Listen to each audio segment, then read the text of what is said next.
Hi, good evening. I'm Karen Hayes, and I'm sitting here with Mr. Brian Hadley. He's a music producer here in Chicago and have been for some time. Is that Yes, right? that's it. Over, oh wow, about 18 years now. Wow, that's a long time. Yeah, 18 years doing it. Everything from club and format on over to more hip hop deals here and there. You know, there's a lot of things that happened in between that time. You know, family I'm sure. and life in general has taken this place in this whole journey. Hmm. Yeah. So, being in the business for 18 years, I'm pretty sure you've heard some great artists, put together some great music, and kind of got the younger generation exposed to the world of music.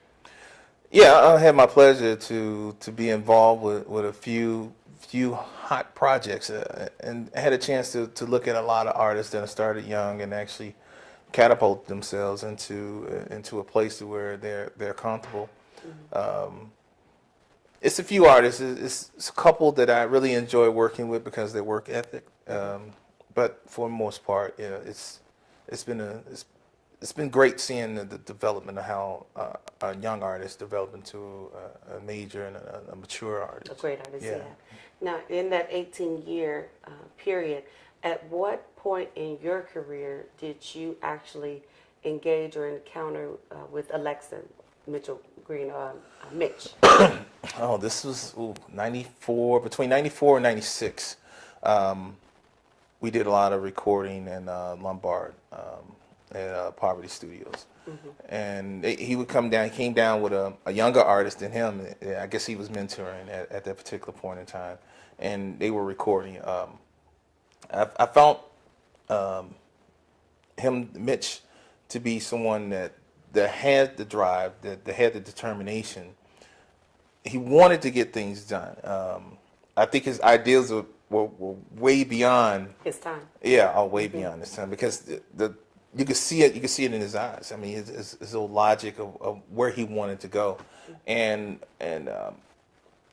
when he came down, he did a few songs. The In the Park, the one of my favorites was like the real huge one that he did, and he actually put this little kid in a place to where he can be noticed.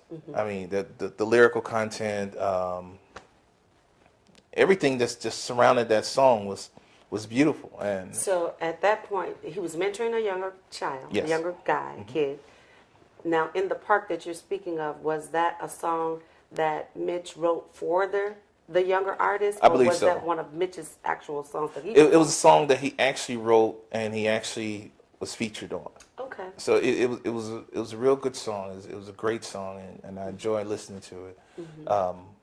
It was something. It was just something about him that when he came down there, the guy was ready to work. His ethics in terms of what direction he wanted to go in was beautiful.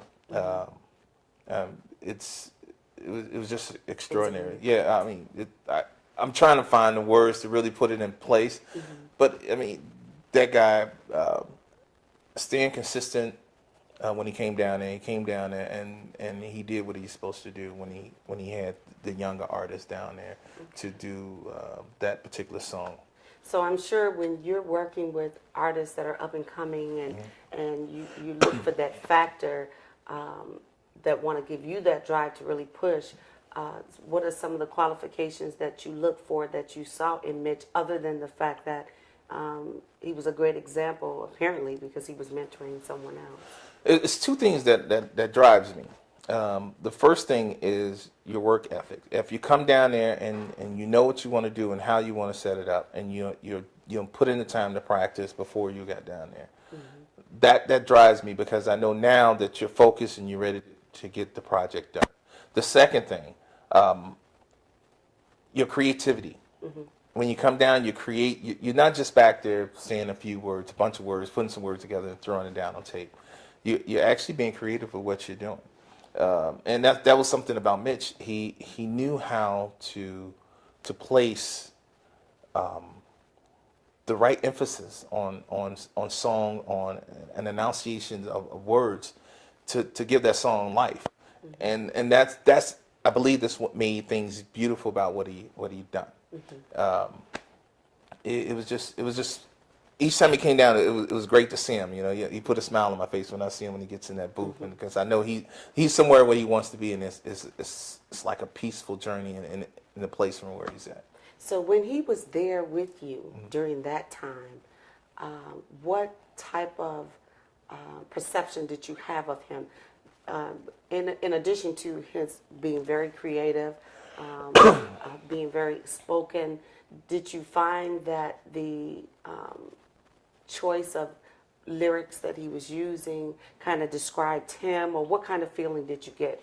Well, yeah, I mean, a lot of stuff in terms of his project, when he started working on his project, a lot of things was based off either a situation that he's been a part of or a situation that he was currently in. So it's more or less like life stories that you were listening to when he was down there, and listening to some of it made you really emotional in terms of how he viewed his life in general. I mean, he was real laid back. He really didn't. It was really no confrontation or any of that sort.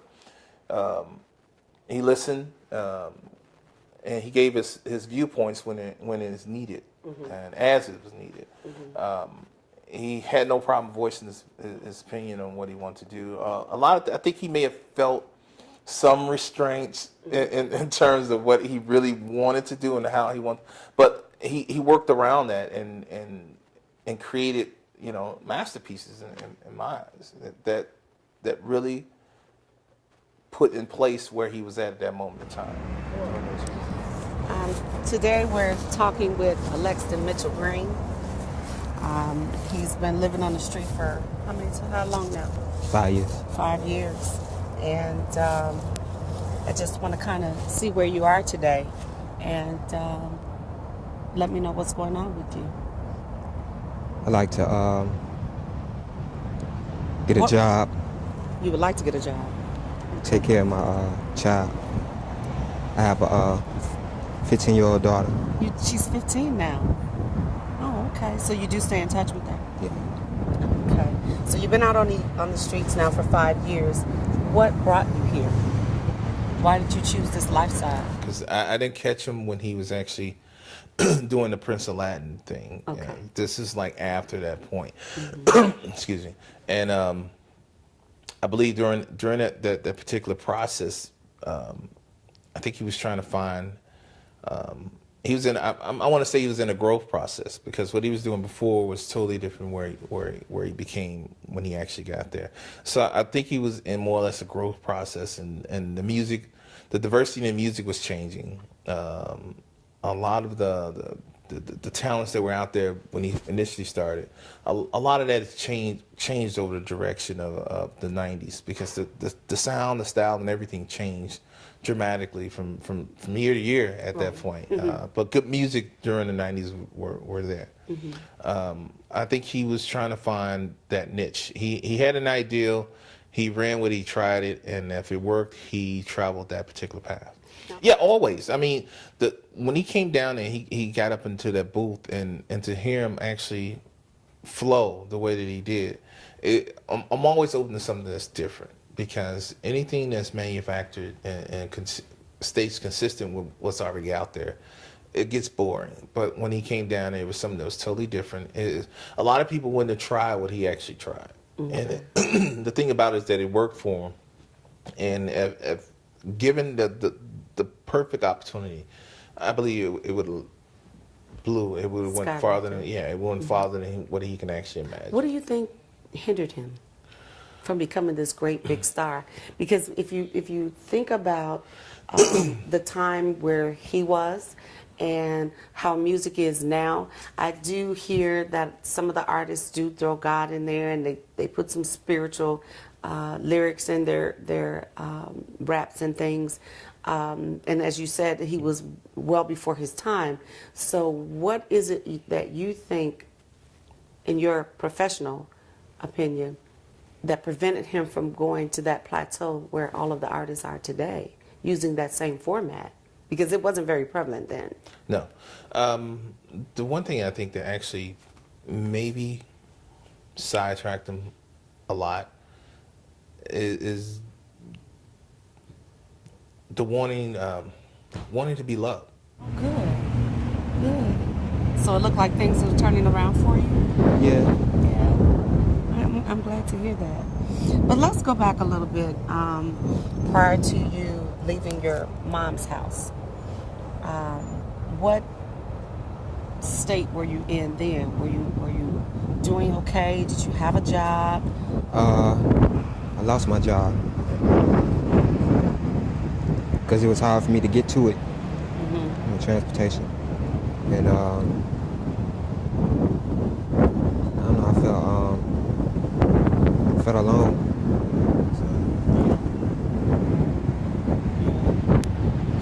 So you say your daughter's 15 now, Mm-hmm. and her mom is no longer with us, correct? Okay. I understand something very tragic happened with her mother. Do you want to talk about that? She was shot. She was shot. Yeah, 5 times Oh, wow. in a drive-by. Oh, really? Okay. So was it meant for her, or was it she was just a victim of circumstance? It was the wrong person? What, do you know anything about it? Stuck up for someone else. Oh, okay. So that's the kind of person she was, huh? She was a Yeah. pretty good girl. Yeah, Yeah. wasn't looking for any trouble. Hmm. And at that time, your daughter was already born then, right? Yeah. Okay. So, your daughter's mom was killed. So what happened with the baby? She's with her grandparents now, Well, she's with her grandma. Her grandmother. Oh, okay. and her aunt. Okay. Okay. Now,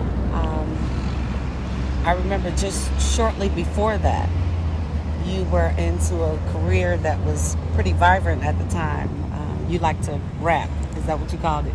Yeah, Did you call it something else, or did you call it rap? yeah, hip hop. Hip hop. Okay. So prior to that, when you were at the height of your career, or what you thought was going to be your career, so we're going to move past all of the sadness. We're going to rewind back a little bit further, and when you was just getting into the game of rapping and hip hop. Well, at that time, he was on, I think it was, I can't remember what radio station it was exactly, but what he used to do is he would call in, and they had rap battles during that time. It was like mid-1990s. Mm-hmm. And he would call in, and he would rap. And so all of the MCs, they called it, in the city of Chicago, West Side, South Side, would call in, and they would battle him on the radio. And for, I think it was for 6 to 8 weeks, he was number one. No one could defeat him. It was absolutely amazing. And I remember we used to all just look forward, so we used to call the family, and all of my friends was like, Prince Alladin on the radio today. And it was amazing. The people knew him by name, and they would be like, we can't wait for, next Tuesday or whatever day it was on, for him to get on the radio and battle. All the MCs would get on there, and he was truly unbeatable. No one could beat him. And so that's kind of when it started for him. So from that point forward, if it wasn't rapping, it was singing. And what he did, he just, everywhere he went, he was rapping against somebody. They would stand outside where we lived at the time on 71st and Lafayette in the white building, Lafayette Plaza. And he would rap against people. But he was absolutely brilliant. Yeah. He had something that you didn't really see back then. He was unique. What he had was what you'll see more so nowadays. So back then, his style was so different. People really couldn't. They didn't know what to do with Prince Alladin. They didn't. But he was phenomenal. During that time, so you got to see him, as you said, he lived with you then. He right? did. So you got to see him working. What was he like prior to the battle? Just as he was getting prepared to do the battle on the show, because it was a set time that he would go on. So what kind of things did you notice in that he lived with you that he would do to prepare for that? It was funny because he had this little notebook, the real small, like steno memo pads, and he used to flip through and he used to just write his notes down, and he used to be in the house rapping to himself. And I was like, "What are you talking about?" He was like, I gotta go on the air. I'm about to kill him today, And so he used to, he always had notes, raps, songs in his notebook, and so he would just go in and he would be writing and he'll be rapping to himself, write some notes down, and he'd be like, cuz what you think about this?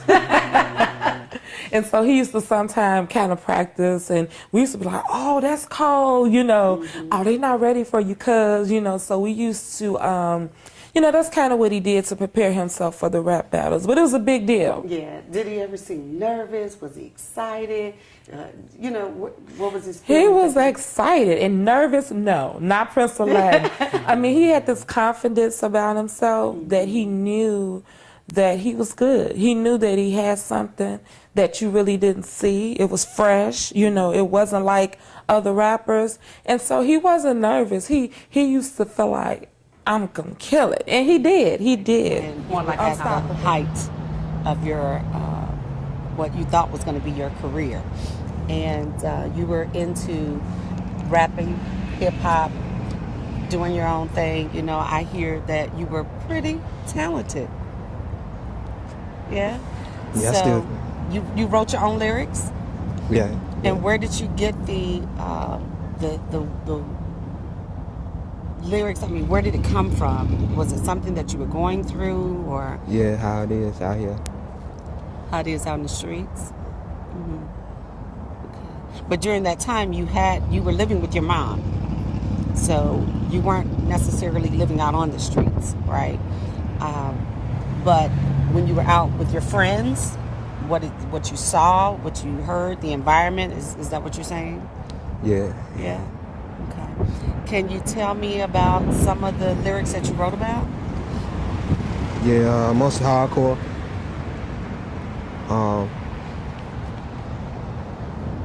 About riding, making money. I remember hearing some of your lyrics, and you were initially starting off with what the typical rappers sing about, money and the lifestyle that you would like to live and all of that. But at some point, there was a turning point for you. You started singing more spiritual-based raps. And what I find today, now, when you were singing about spiritual raps then, the population wasn't really focused on that. Now it is. People like Kanye, who's singing about God and that kind of thing. One of the songs in particular, I can't quite remember the name, that you were talking about God. Do you remember it?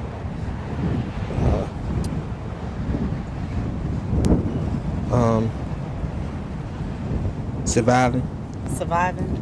And then he rapped about everyday life. He talked about things that we all could relate to, that we all experienced, but yet he did it in such a cool way.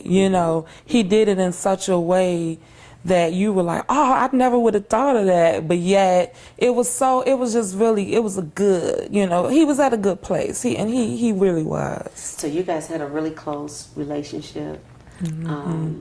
I'm sure he shared some of his thoughts. What was just from your point of view, what do you think that his aspirations were? Where did he aspire to be or to become? Well, like I say, music was very important to him, but I thought, like, just from talking to him, he always really seemed that, because it's just kind of sad to see him, at a different place now from where we all would have, liked him to be, or from where he would have liked to, have been at this point. But he wanted, to go far in his music career. He wanted to make a living, doing it, and he expected to be a star. a rising star and someone at this point that would have been really well established in the music game. So Okay. So he was at his height. he was. Things were going great.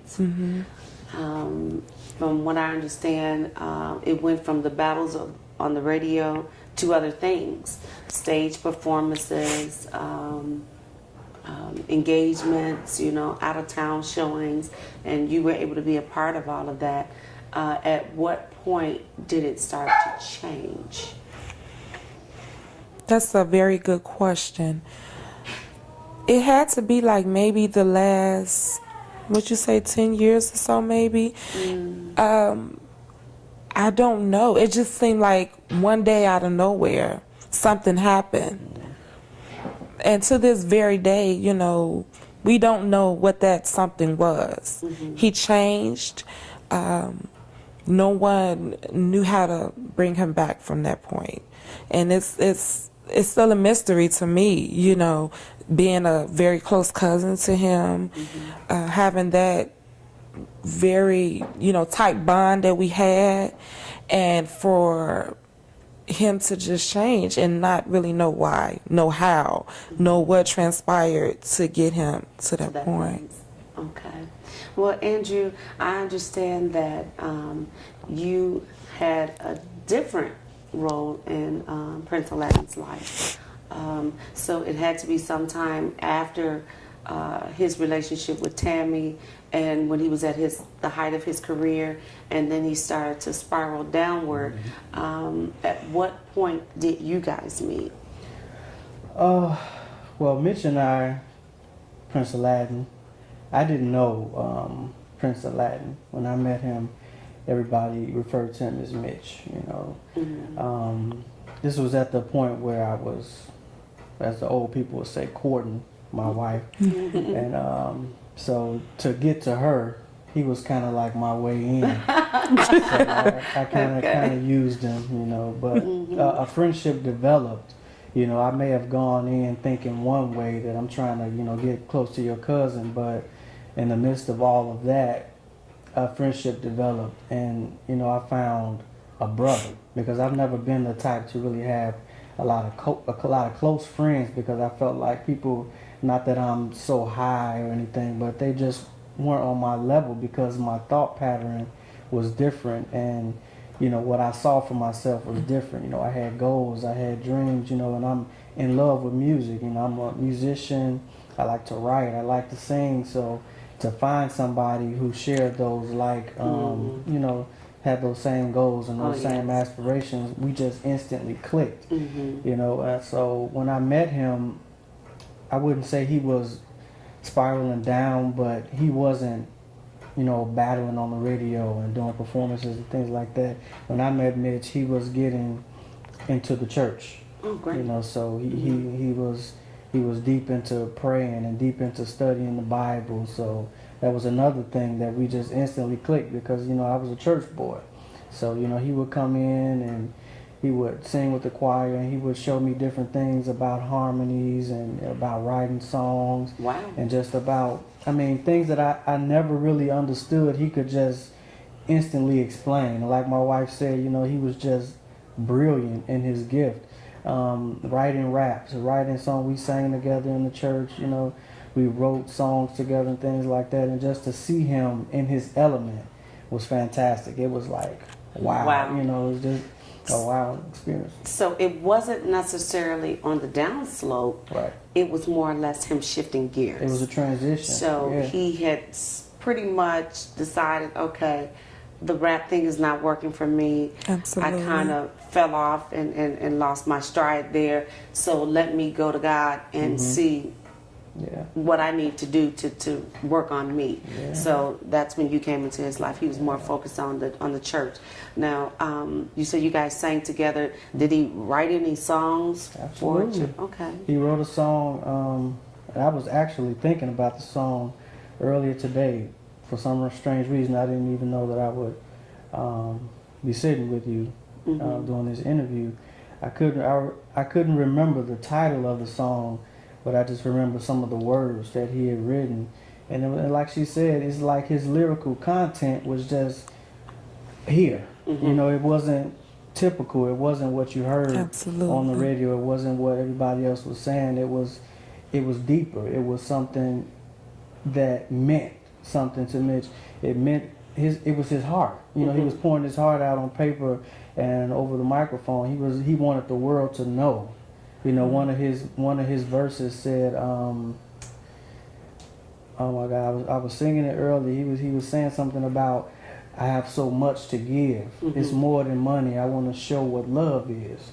So it wasn't just about, you know, the little Fame and the fortune. Yeah, dog, it's not just about the money, not about the glitz and the glam. It was more to him.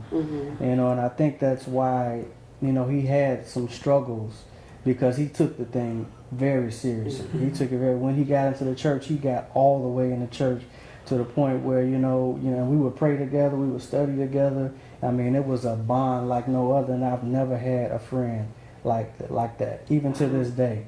You know, and it's heartbreaking to see him in the state that he's in, but you know, what can we do? You know, we pray, you know, but it's just, like I said, it's heartbreaking because to see him here, you know, being creative and being inspiring and walking in his calling and utilizing every gift that God gave him, then to see him like lost. Yeah. It's So, thinking back to where the both of you saw him and knowing what he's so capable of and knowing the position that he's in now, I know that can be very difficult. But from that time up into the place where he is now, how much time do you think would have lapsed in between the two? Do you have any idea, roughly? we've been married 11 years. Wow. About that long? Yeah. Wow. It's been a while. So when you're not asleep at the police station, what do you do during the day? What is it that you're doing all day? Talk to people.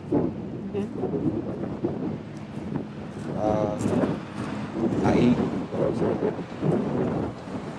So you more or less just walk the street? You see people that you're interested in having a conversation with, and you just stop and talk to them? Well, I know people around here. They're also homeless? Yeah, a couple of people. Oh, so you have friends that live in the area, you go and visit them, and then you go and you talk with them, and they let you stay for a little while to get warm and things like that? Yeah. Yeah?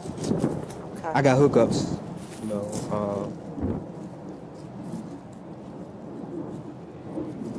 around. Okay, well that's good to know. So that if there is a chance where it's like too cold out, you have some place that you can't go. Yeah. Yeah? Yeah, I think so. Good. Do you still communicate with your parents? Yeah, I talk to Mom. Talk to your mom every day? I see her once a week. Once a week? Thursday, she comes by, picks me up, get a bite to eat. Good. Good. Do you ever talk to her about coming back home? Yeah, but she's not ready for me now. What makes you think she's not ready? She wants me to start smoking weed, and I ain't. You still smoking marijuana? Bitch. Yeah. Yeah. But you know now, if you want to go into the workforce, you can't smoke marijuana. Where you get the money to smoke marijuana? Alexis Mitchell Green. But you know you're going to need to stop doing that, right? If you really want to work and get a job and change your life, you have to stop that.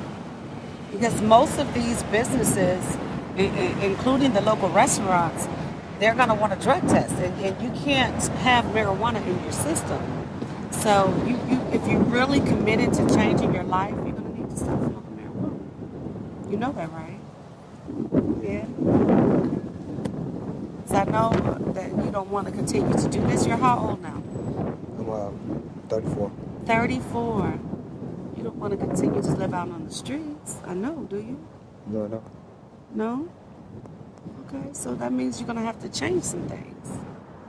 So what about your daughter? How often do you get to see her?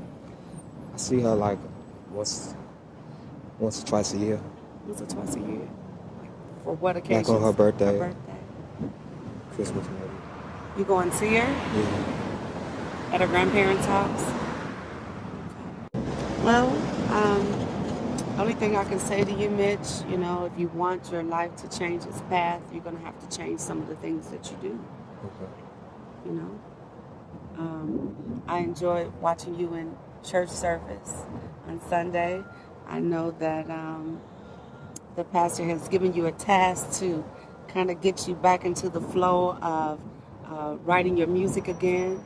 And what is it called? Hardcore hip hop. No, for the church. I haven't come up with a title yet. You haven't come up with a title yet. For And the- she heard you singing a song before that. What was that? Hard Without You. Without You. And she asked you to take that song and turn it over to a more spiritual-based song so that it can more gear towards church or God, right? Are you working on it? Yeah, I'm working. Good. Okay. Well, what we're going to do right now is get your music together. Okay. And then the next time we talk, we'll go ahead and play some of your music back and kind of put you in that place where you were then and see if we can get some excitement out of you. Okay. Sounds Sound good. good? Yeah. Okay. Thank you.